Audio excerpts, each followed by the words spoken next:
ஹாய்ங்க, good evening. Time வந்து 3:40 ஆகுதுங்க. நான் கிச்சனில் வேலை பார்த்துட்ருந்தேன். திடீர்னு பார்த்தா நல்லா காற்றடிச்சது. சரி அதான் வெளியில் வந்து பார்த்தேன், மழை மேகமாக இருந்துச்சு. ஆனால் மழை பெய்யல. அந்த பக்கம் எங்கோ மழை பெஞ்சிட்டு இருந்ததுன்னு நினைக்கிறேன். ஏன்னா நம்ம ஏரியாலலாம் அவ்வளோ சீக்கிரம்லாம் மழை பெய்யாதுங்க. வெயில் தான் சுட்டு எரிக்கும். அப்படியே பெஞ்சாலும் சொட்டு சொட்டாக பெஞ்சிட்டு நின்றுங்க, அவ்வளோதான். நான் நினச்சிட்டு இருந்தேன், இன்னும் நானாக வரல, ஒரு 6 மணிக்கு மேலே மழை பெய்யட்டும், பசங்க எல்லாருமே வீட்டுக்கு போயிடட்டும், எல்லோரும் நனையக்கூடாது, அதனால நினச்சிட்டு இருந்தேன். நல்லதா போச்சு அப்படின்னு பார்த்தா மயில்லாம் ஒரு 5, 6 மயில் வந்துச்சுங்க. நான் கேப்சர் பண்ண முடியல. அதில் 2 தான் தெரியுதுன்னு நினைக்கிறேன். உங்களுக்கு அப்படி தான் நினைக்கிறேன். மழை பெய்யக்கூடாதுன்னு நான் சொன்னேங்க. டைம் இப்போ 4, 5 ஆகுது. நான் நானாவை கூப்பிட இறங்க போகிறேன். கரெக்டாக மழை பெய்யுதுங்க. எனக்கு நல்லா தெரியும் இப்படி தான் நடக்கும்னு. ஓகே, வேறு வழி இல்லை. நம்ம இங்கேருந்து பார்க்கும்போது கம்மியாக மழை தெரியுது. ஆனால் கீழே போனதுக்கப்புறம் நிறையவே மழை பெஞ்சிச்சுங்க.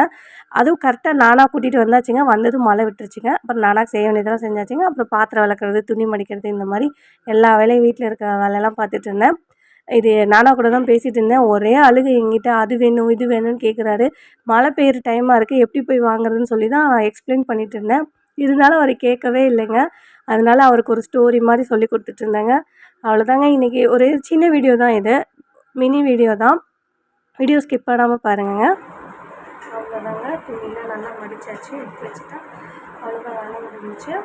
வீடியோ பார்த்துட்டு ரொம்ப நன்றிங்க. உங்களுக்கு எங்கள் வீடியோ பிடிச்சிருக்கு லைக் பண்ணுங்க, ஷேர் பண்ணுங்க, கமெண்ட் பண்ணுங்க, சப்ஸ்கிரைப் பண்ணுங்க.